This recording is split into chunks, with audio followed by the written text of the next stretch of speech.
Hello यार, कैसे हो आप सब। आई होप आपकी तैयारी बहुत बढ़िया चल रही होगी। अप्रैल अटेम्प्ट आगे आने वाला है जेई के लिए। तो यार अप्रैल अटेम्प्ट के लिए जनवरी में जो क्वेश्चन आए थे 100% करके जाने हैं, मस्ट टू है आपके लिए।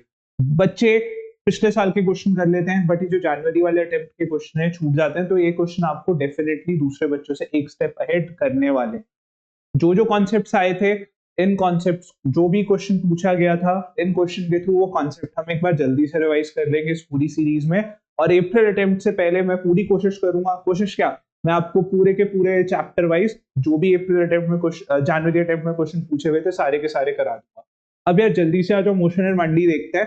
सिर्फ 4 क्वेश्चन पूछे थे। देखो, मैं हमेशा एक चीज बोलता हूँ, अप्रैल अटेम्प्ट के लिए जेई देने जा रहे हो, फॉर्मूला सारे के सारे रिवाइज करके जाने। आप देखोगे फॉर्मूला बेस्ड क्वेश्चन कैसे आते हैं, फॉर्मूला नहीं छोड़ने। फॉर्मूला वाले क्वेश्चन तो बिल्कुल भी नहीं छोड़ के आने। 11th का देखो, आपको कुछ पार्ट याद नहीं है, 11th छूट गई या कुछ भी हो गया, 11th रिवाइज नहीं कर पाया आप अभी फर्स्ट अटेम्प्ट में जनवरी वाले में, बट दूसरे वाले में फॉर्मूला सारे चैप्टर के पढ़ के जाओगे अभी अपने बोर्ड्स के बाद। और ड्रॉपर बच्चे अगर ये देख रहे हो, ड्रॉपर हो आप, तो बेटा सारे के सारे चैप्टर्स के फॉर्मूला अच्छे से आने चाहिए आपको। अब यार देखो, सबसे पहला क्वेश्चन क्या है, रिवर की विड्थ दे रखी है 200 मीटर, 21 जनवरी को शिफ्ट 2 में आ रखा। कह रहे river west to east flow कर रही है with velocity 18 kilometre per hour. 18 kilometre per hour को 5/18 से मल्टीप्लाई करोगे, 5 मीटर पर सेकेंड आ गई वेलोसिटी।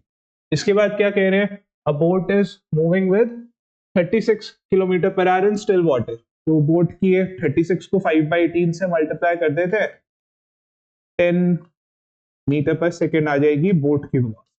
हमारे पास बोट की वेलोसिटी आ गई, रिवर की वेलोसिटी आ गई। अब आपको क्या कह रहे हैं, is made to travel 1 round trip.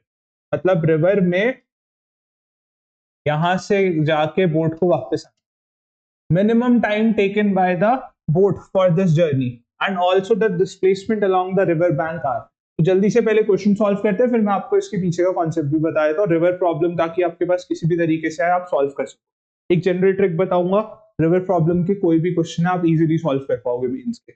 अब यार सबसे पहले क्वेश्चन में मिनिमम टाइम पूछा है। मिनिमम टाइम निकालने का तरीका होता है विड्थ, और मिनिमम टाइम के लिए बोट रिवर के परपेंडिकुलर चलेगी। तो विड्थ को बोट की स्पीड से डिवाइड कर देंगे। विड्थ है 200, बोट की स्पीड है 10। तो एक तरफ का टाइम लगेगा 20 सेकेंड, वापस आने का 20 सेकेंड, और तो टोटल टाइम हो गया 20 + 20, दैट इज 40 सेकेंड्स। अब डिस्प्लेसमेंट कितनी होगी, देखो जो रिवर है, रिवर बोट को ड्रैग करके आगे लेके जाएगी, तो रिवर की वजह से डिस्प्लेसमेंट होगा, और रिवर की वेलोसिटी बोट को मिलेगी और बोट आगे ड्रैग होगी। तो बोट जो आगे जाएगी रिवर की वजह से होगी, तो डिस्प्लेसमेंट जो होगी ये रिवर की वेलोसिटी की वजह से होगी। इनटू टाइम लगा देते हैं, सीधा सीधा क्वेश्चन है। रिवर की वेलोसिटी हमें दे रखी है 5 और टाइम है 40, तो टोटल डिस्प्लेसमेंट हो गया 200 मीटर। ऑप्शन सी हमारा थर्ड ऑप्शन करेक्ट है इसका। अब यार कॉन्सेप्ट देखो ध्यान से, दो चीजें तो बता दी। जो ड्रैग आता है, जो बोट आगे मूव करती है, वो हॉरिजॉन्टल वेलोसिटी की वजह से करती है, और जो क्रॉस कर रही है बोट, वो परपेंडिकुलर वेलोसिटी की वजह से करती है। कलर चेंज करते हैं, कॉन्सेप्ट पढ़ते हैं। अब मान लेते हैं बोट कुछ एंगल पे चल रही है, ये एंगल थीटा है, ऐसे भी चल सकती है बोट, ऐसे भी चल सकती है। और मैं आपको दोनों चीजें बता दूंगा, मिनिमम टाइम कैसे देखना है और मिनिमम डिस्प्लेसमेंट कैसे देखना है। मिनिमम डिस्प्लेसमेंट बोट प्रॉब्लम के 0 होती है। यहाँ पे इस तरफ से एंगल थीटा बोल देते हैं, यहाँ से 180 माइनस थीटा हो जाएगा। एंगल सिंपल होता है, कोई दिक्कत नहीं, देख सकते हो एंगल। ये बोट की वेलोसिटी है, वीबी बोलते हैं। इस केस में कंपोनेंट कर लो, ये वीबी कॉस थीटा और ये हो गया वीबी साइन थीटा, और ये रिवर की वेलोसिटी हो गई वी। तो हॉरिजॉन्टल वेलोसिटी VH कॉल कर रहा हूं, नेट हॉरिजॉन्टल वेलोसिटी कितनी होगी, VB cos theta minus VR। अभी आप देख लोगे कौन सी बड़ी है कौन सी छोटी है। ऐसे यहां पे अगर आप देखोगे, यहाँ पे ये VB cos थीटा, ये बोट की वेलोसिटी थी, और ये वाली हो गई VB sin थीटा। साथ में रिवर फ्लो कर रही है VR। तो अगर हम नेट हॉरिजॉन्टल वेलोसिटी देखेंगे, यहाँ पे VB cos theta plus VR हो गया, और perpendicular velocity, vertical velocity v बोल रहे हैं, वी बी साइन थीटा। तो अगर आपको टाइम निकालना है, कि रिवर को क्रॉस करने में कितना टाइम लगेगा। रिवर की विड्थ अगर W है, विड्थ को परपेंडिकुलर वाली वेलोसिटी वर्टिकल वेलोसिटी से डिवाइड कर दो, टाइम आ जाएगा। अब आपको बोलेंगे कि कितना आगे गई बोट, ड्रैग कितना आया, तो ये जो हॉरिजॉन्टल वेलोसिटी है, ड्रैग या फिर डिस्प्लेसमेंट, हॉरिजॉन्टल वेलोसिटी को जो टाइम आया इससे मल्टीप्लाई कर दोगे तो ड्रैग आ जाएगा। सारे के सारे क्वेश्चन इससे बनेंगे। समझ में आ गया आपको। अब दो क्वेश्चन जो पूछे जाते हैं इससे सिर्फ दो क्वेश्चन ये आते हैं कि मिनिमम टाइम है तो बोट का एंगल 90 कर दो, मतलब बोट जो रिवर के साथ एंगल बना रही है रिवर वेलोसिटी के साथ उसे 90 कर दो, टाइम मिनिमम आ जाएगा। अब यहाँ पे अगर आप 90 करोगे तो ऑटोमेटिकली ये रिजल्ट आएंगे, सीधा सीधा विड्थ को बोट से डिवाइड, वेलोसिटी ऑफ बोट से डिवाइड कर दो। अब दूसरा क्या पूछते हैं कि मिनिमम डिस्प्लेसमेंट हो तो बोट किस एंगल पे चले। जैसे इसी क्वेश्चन में मैं आपको बोल देता डिस्प्लेसमेंट मिनिमम के लिए एंगल बता दो बोट का, तो मिनिमम डिस्प्लेसमेंट होती है 0। इसके लिए अगर आप मिनिमम डिस्प्लेसमेंट को ड्रैग को 0 रखोगे या डिस्प्लेसमेंट को 0 रखोगे तो हॉरिजॉन्टल वेलोसिटी इनटू टाइम, तो नेट हॉरिजॉन्टल वेलोसिटी 0 होनी चाहिए। अब नेट हॉरिजॉन्टल वेलोसिटी 0 होने के लिए ये VB, अगर इस केस में देखेंगे नेट हॉरिजॉन्टल वेलोसिटी तो 0 हो ही नहीं सकती क्योंकि दोनों ऐड हो रहे हैं। नेट हॉरिजॉन्टल वेलोसिटी 0 इस केस में हो सकती है क्योंकि दोनों ऑपोजिट हैं। यहाँ पे VB cos थीटा और ये VR, ये दोनों ऑपोजिट हैं, इस केस में 0 हो सकती है। VB cos थीटा और VR दोनों इक्वल होने चाहिए, तो यहाँ से एंगल पता लग जाता है VR अपॉन VB। तो ये ट्रिक है रिवर प्रॉब्लम के सारे क्वेश्चन आप इससे इजीली कर सकते हो। अब आ जाओ अगले क्वेश्चन पे चलते हैं। तो आप कमेंट करके बताना कि ऐसे ट्रिक्स बताऊं फॉर्मूला, मतलब हर एक क्वेश्चन के साथ मैं ऐसे सॉल्व कर रहा हूं डिटेल में या नहीं, या फिर आपको सीधा सीधा सॉल्यूशन पसंद है, सीधा सीधा सॉल्यूशन कराऊं, ऐसे कॉन्सेप्ट में डाइव इन ना करूं ज्यादा डेप्थ, थोड़ा सा कॉन्सेप्ट ब्रश अप करा दूं और ज्यादा डाइव ना करूं, अंदर डीप डाइव ना करूं। अब चलो आगे अगला क्वेश्चन देखते हैं। 23 जनवरी शिफ्ट 1 में पूछा हुआ है। इसमें बोल रहे हैं object is projected with kinetic energy K from point A at an angle 60। तो पॉइंट A से 60 डिग्री के एंगल पे हमने प्रोजेक्टाइल को अपने फायर करा। The ratio of the difference in kinetic energies at point B and C to that of point A। तो kinetic energy B ही लिख देते हैं यार, अच्छा लगेगा, और काइनेटिक एनर्जी एट C, इनका difference divided by kinetic energy point A पे, हमें ये रेशियो फाइंड आउट करना है। अब यार कंजर्वेशन ऑफ एनर्जी से एक चीज पता है, जिस वेलोसिटी से फायर करेंगे C पे भी वही वेलोसिटी होने वाली है। तो मतलब काइनेटिक एनर्जी जो A पे होगी C पे भी वही काइनेटिक एनर्जी होगी। वेलोसिटी सेम है तो जितनी काइनेटिक एनर्जी A पॉइंट पे उतनी ही kinetic energy last point end point पे होनी चाहिए। तो K बोल देते हैं इसे इनिशियल पॉइंट पे और फाइनल पॉइंट पे काइनेटिक एनर्जी। अच्छा अब टॉप मोस्ट पॉइंट पे देखते हैं।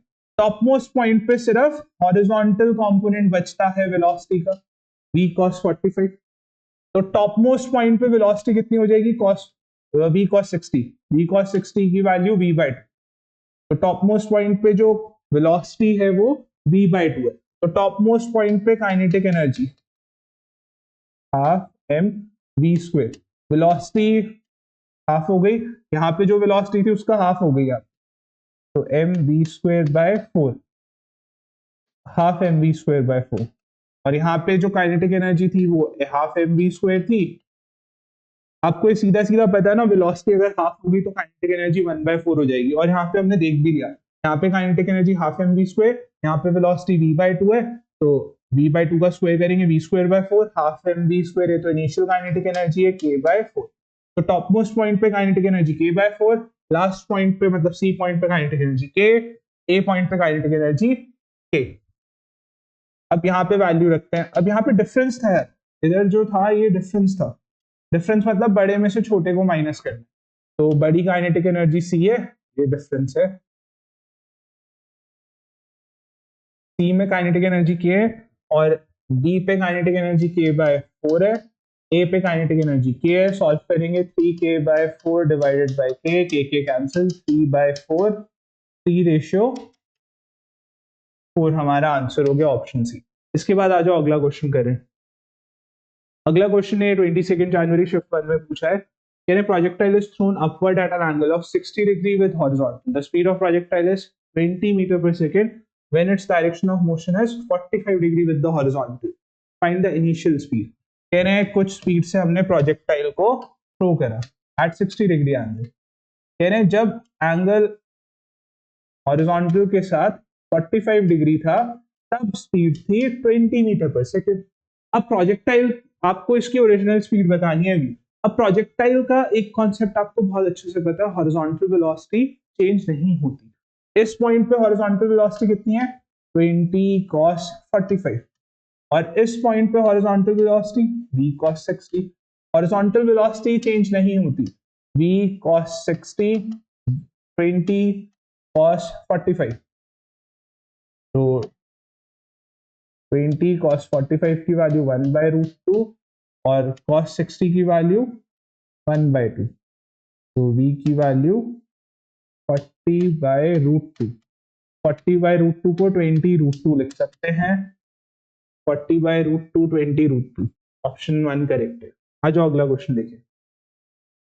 तो इस क्वेश्चन में आपको कह रहे हैं boy throws a ball into air at 45 degree from the horizontal to land it on a roof of building of height h. If ball attains maximum height at 2 seconds, and lands on building in 3 seconds after launch, find the value of h. Question कैसा है मैं diagram बना के बता देता हूं आपको.